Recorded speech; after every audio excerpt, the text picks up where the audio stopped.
তো গাইজ আমরা এখন আছি হাবড়া স্টেশনে। আজকে হচ্ছে আমার ভাগ্নির বার্থডে। আমরা এখান থেকে বাচ্চা বিরিয়ানি অর্ডার করেছিলাম, সেটা নিয়ে যাচ্ছি।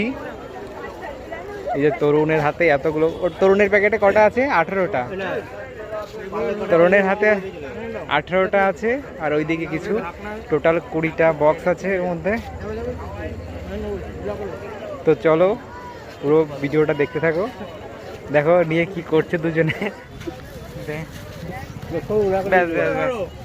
হ্যাঁ হ্যাঁ, এই তো সব বিরিয়ানি সেল করতে বেরিয়েছি আমরা সবাই। তো এখন আমরা এইগুলো নিয়ে ট্রেনে উঠবো। ট্রেনে উঠে গেছি এই যে বিরিয়ানি নিয়ে। তো গাইজ আমরা এখন দিদি বাড়িতে চলে এসেছি, আর কেকটা কাটার জন্য সব কিছু রেডি করা হচ্ছে। কেকটা কাটার সময় ফুটেজটা তোলা হয়নি, এগুলো আর দেখানো হলো না। আর এই যে হচ্ছে বাচ্চা বিরিয়ানি আনবক্সিং করে দেখাচ্ছি তোমাদেরকে। আমরা ওখানে খাইনি, বাড়িতে নিয়ে চলে এসেছি। দেখো খাওয়ার সময় ভিডিও করছে বলে তোর কীরকম